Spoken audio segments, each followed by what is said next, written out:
Assalamualaikum warahmatullahi wabarakatuh. Salam Salam warahmatullahi. sejahtera bagi kita semua. Kembali lagi kami dari Bincang-Bincang Redaksi Maiwa TV hadir dengan topik yang kali ini mungkin topik tentang IKN kembali, Bang ya. Saya Leopranto Wardiana dan Bang Andi Ilham akan mengupas serba-serbi daripada IKN 12 hari menuju peringatan HUT RI.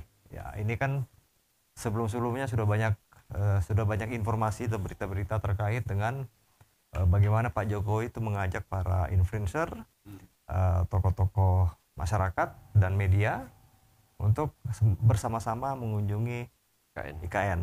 Nah, ini ada petikan-petikan di sini mungkin yang perlu kita coba ulik kembali, kita coba angkat. Apa alasannya Pak Jokowi hingga harus membawa itu? Apakah sekedar untuk melihat bahwa IKN itu sudah sampai sejauh ini pembangunannya, atau menciptakan ekspektasi buat para influencer itu dan tokoh-tokoh masyarakat dan media bahwa IKN memang betul-betul harus didukung? Ya, sebenarnya ini kan Jokowi ini bikin masalah baru lagi nih sebenarnya. Karena kan tadinya kan Jokowi sudah menyatakan bahwa IKN itu memang tidak bisa buru-buru dikerjakan, butuh waktu 15 sampai 20 tahun. Itu kan sebenarnya semacam menurunkan ketegangan dan memuaskan publik bahwa Pak Jokowi ini ya sudah mulai realistis dengan soal pembangunan IKN. Beberapa hal kan dia juga sampaikan bahwa soal hambatan-hambatan waktu itu, hambatan listrik, hambatan air kan disampaikan Jokowi secara terus terang bahwa itu masalahnya kan diterima oleh publik dengan baik harusnya. Bahkan kalau mau melaksanakan 17 Agustus silakan saja, tapi faktanya memang IKN ini belum bisa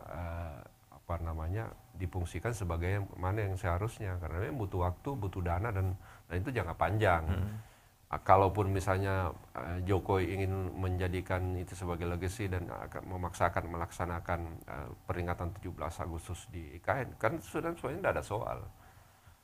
Tapi di saat-saat seperti itu muncul masalah baru, ya semacam kontroversi baru, karena tiba-tiba di saat mulai IKN fungsikan ini pengertian bahwa Jokowi ditandai dengan Jokowi nginap di situ. Nginapnya juga 2 malam kan. Nah, ditandai dengan dimulainya IKN difungsikan itu, Jokowi tadi itu kan sudah menyebutkan memboyong influencer, artis ya. Nah, kalau seandainya tidak memboyong influencer, mungkin sebenarnya secara normatif saya jalan IKN. Semua juga orang dukung asal jangka panjang ya.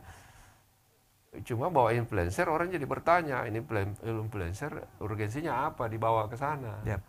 Ya kan, apa yang mau disampaikan toh tentang perkembangan IKN kan seluruh orang juga sudah tahu bahwa itu tidak bisa dipaksakan, berdasarkan pengakuan Jokowi itu tidak bisa dipaksakan cepat-cepat.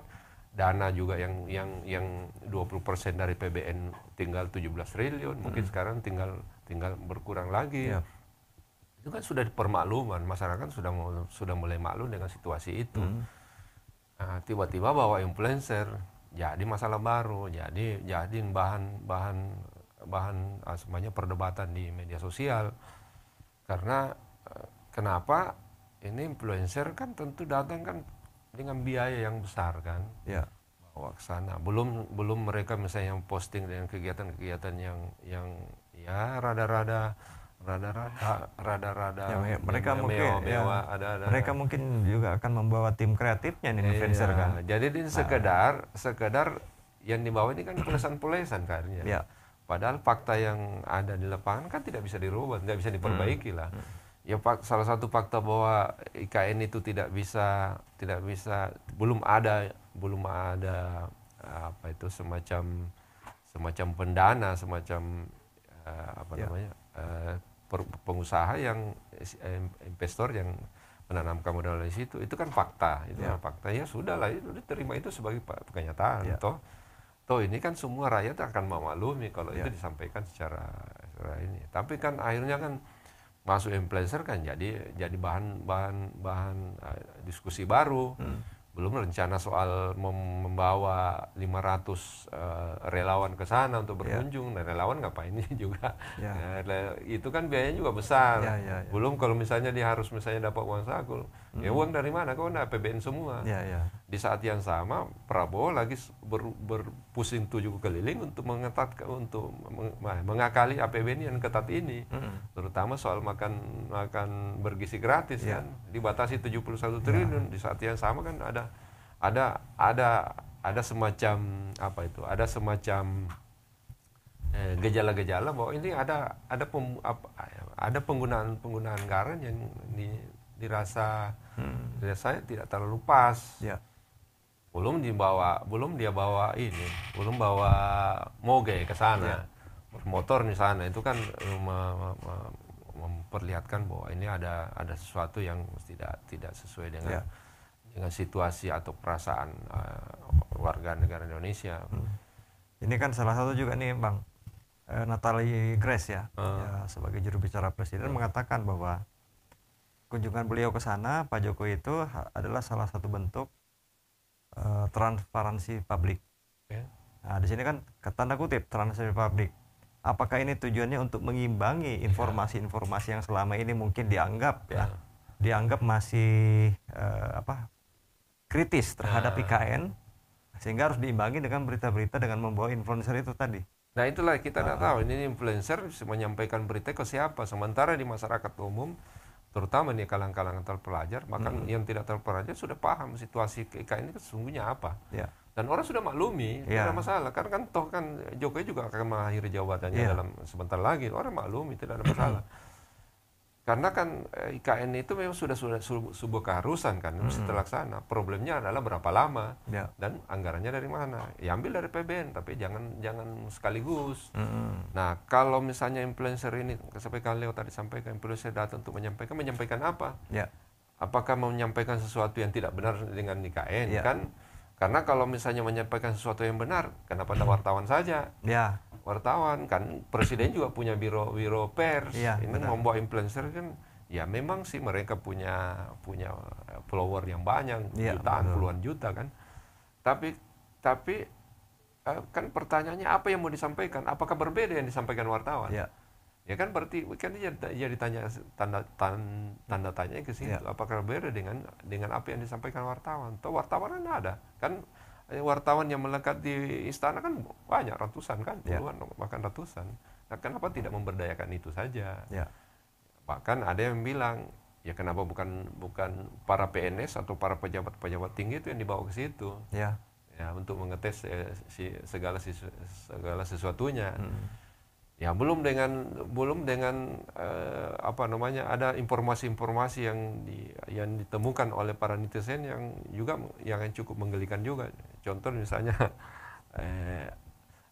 bawa moge iring-iringan di tol, itu kan semuanya kan contoh yang kurang bagus, karena kan tol tidak boleh secara undang-undang kan tidak boleh, undang-undang perhubungan ini tidak membolehkan itu motor roda 2 di jalan tol.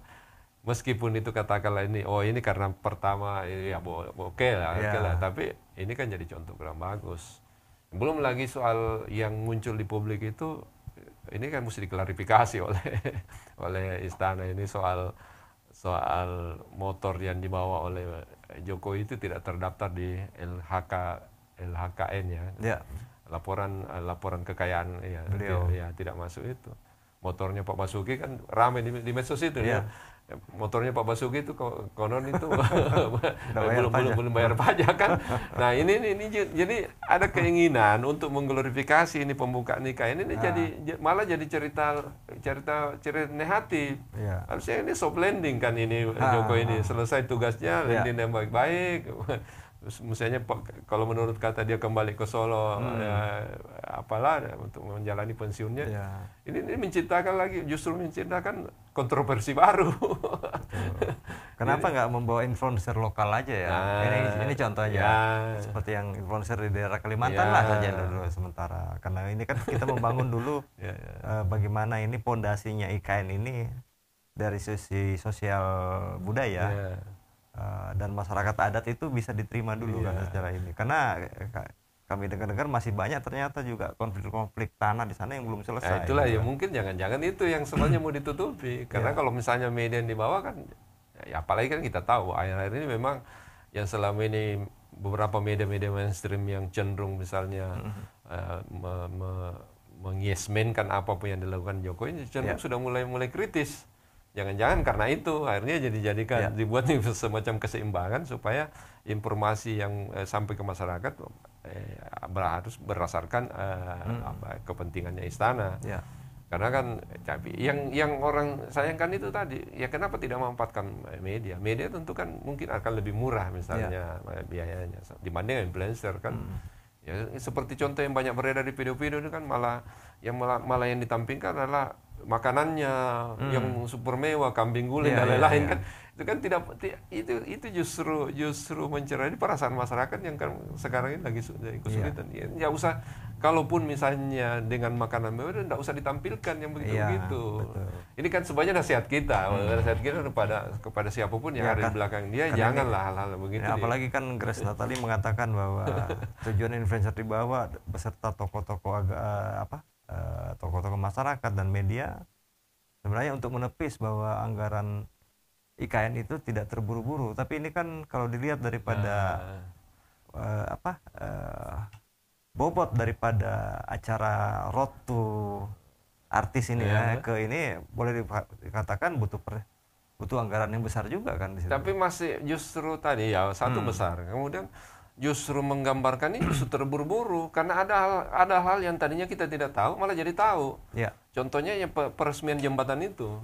Peresmian jembatan itu ya orang tidak tahu bahwa kapan sebenarnya berfungsinya dan berfungsi kapan juga tidak ada soal kan. Kan yang penting kan yang di kawasan inti saja dulu. Jokowi membawa artis itu meresmikan jembatan, ternyata di belakangan ketahuan bahwa ternyata itu setelah itu belum difungsikan. Ini kan artinya kan memang, nah ini kan yang tadinya orang tidak tahu malah jadi tahu.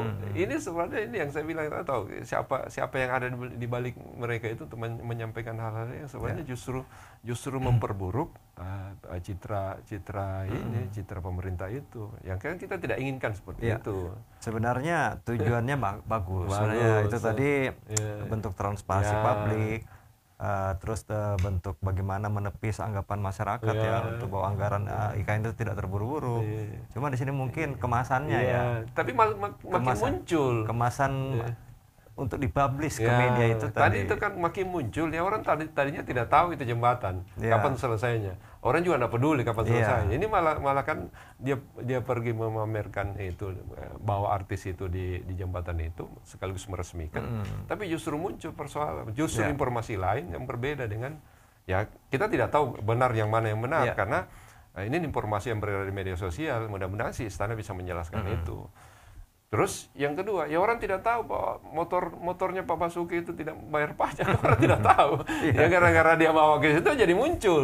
Gitu. Kemudian saking mau menunjukkan bahwa ini jalanan tol ini bagus, tapi kenapa pakai moge? Kenapa tidak pakai mobil? Sementara berdasarkan undang-undang kan tidak boleh roda 2 masuk di tol.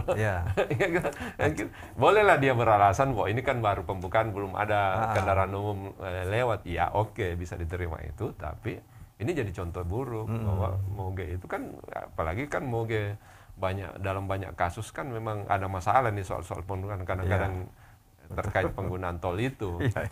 Jadi dia berharap memunculkan hal lain, tapi malah muncul masalah hal baru yang tadinya orang tahu. Dan ini juga menyangkut ini, kenapa Pak Jokowi itu sampai katanya nggak bisa tidur malam. Nah itu lagi. Nggak bisa tidur katanya. Nah, itu lagi. Tapi waktu nginep di IKN itu. Kita hargailah kejujurannya Jokowi. Jadi tidak berpura-pura. Dan dia menyampaikan, saya harus terus terang. Tadinya kita berpikir banyak-banyak hal-hal lain. Tentang mungkin karena namanya orang rumah baru kan biasanya memang tidak nyenyak. Tapi ini malah muncul masalah baru. Satu soal ruangan, kan dikritik juga nih soal ruangan. Kok ruang kerjanya jendelanya kecil amat kan gitu. Apa benar ini ruang kerja kan minimalis. Padahal itu maksudnya Jokowi mau memamerkan bahwa ini hasilnya sudah jadi, sudah bagus. Terus tidur di situ misalnya 2 malam, tapi ditanya wartawan dia bilang tidak tidur nyenyak. Publik masih menganggap itu normatif lah, namanya juga orang baru nginap kan. Tapi belakangan muncul pernyataan bahwa ternyata memang ada masalah di sistem AC-nya. Ya, ya. Nah itu tadi akhirnya jadi kembali tadi Kang Leo sudah sebutkan bahwa Grace Natali menggambarkan bahwa ini tidak buru-buru, justru makin tergambar bahwa ini buru-buru. Ya. Nah itu oke lah, kita bersyukur bahwa listrik sudah masuk, air sudah masuk. Tapi kan juga muncul juga berita-berita minor lain lagi yang tadinya orang tidak tahu bahwa ini ada kebocoran lah dan lain-lain. Jadi apa ya, gara-gara terlalu mau mempublikasi segala sesuatu yang ada di sana secara berlebihan, akhirnya yang tadinya orang tidak tahu jadi tahu gitu. Begitu. Istilahnya sorry nggak sengaja. Sengaja itu. Jadi kan ini kan pada saat Jokowi ke sana, influencer pada ke sana, kan semua mata tertuju ke sana. Jadi kadang-kadang yang hal-hal yang tidak ketahuan, yang tidak perlu ketahuan jadi ketahuan jadinya. Yang tidak perlu juga orang tahu sebenarnya. Betul. Misalnya contoh jembatan itu tadi itu, ya tidak perlu tahu. Orang tidak perlu tahu bahwa itu kapan selesai kan. Ya, soal mereka misalnya makan mewah, kambing ulen dan lain-lain, kalau orang tidak perlu tahu. Tapi gara-gara mereka membawa influencer terposting, akhirnya malah muncul kecaman-kecaman baru, gitu. Baik. Ya kita berharap mungkin IKN ini menjelang 17 Agustus. Upacara di sana nanti bisa sesuai dengan harapan atau rundown acaranya dari panitia khususnya dari keprotokolan. Namun itulah dampak daripada kunjungan singkat tadi, akan menciptakan pula pengalaman singkat. Kan bagusnya kita fokus pada 17 Agustus. Jokowi bersikeras untuk melaksanakan upacara 17 Agustus di sana. Dan dua tempat, Jakarta juga ada dua tempat. Ya ini kan Jokowi juga ya, misalnya pemerintah juga yang menggembar-gemborkan akan melaksanakan di sana. Tapi kan pemerintah juga mengimbau supaya jangan terlalu banyak orang ke sana. Loh terus kan ini kan semacam anomali juga. Ada sikap satu dengan sikap yang lain yang dinilai saling bertentangan. Baik, mungkin kita sudahi. Terakhir mudah-mudahan itulah kita doakan supaya lancar. Sebab ini juga nama baik Indonesia. Tentu kalau terlaksana dengan baik, tentu nama baik Indonesia juga akan baik, dan kita semua publik berkepentingan berlancar. Jangan terlalu banyak improvisasi lah gitu. Supaya jangan muncul hal yang tidak perlu kita ketahui. Saya kira begitu. Oke, baik, Bang. Pemirsa, demikian tadi kita coba mengulas bagaimana sih serba-serbi IKN ini menjelang peringatan 17 Agustus dengan kunjungan beberapa influencer dan tokoh-tokoh masyarakat dan media. Ternyata menyisakan sedikit cerita-cerita menarik di dalamnya. Dan ini ekspektasi daripada influencer yang berkunjung di sana, kita serahkan ke mereka. Seperti apa ekspektasinya, dan kita yang sudah terbiasa dengan media sosial, bagaimana menyaring informasi itu dengan baik. Dan mudah-mudahan menjelang 17 Agustus nanti IKN sudah siap dipakai. Siap, berjalan lancar. Baik pemirsa, saya Leo Priantowardiana dan Bang Andi Ilham mohon pamit dari hadapan pemirsa.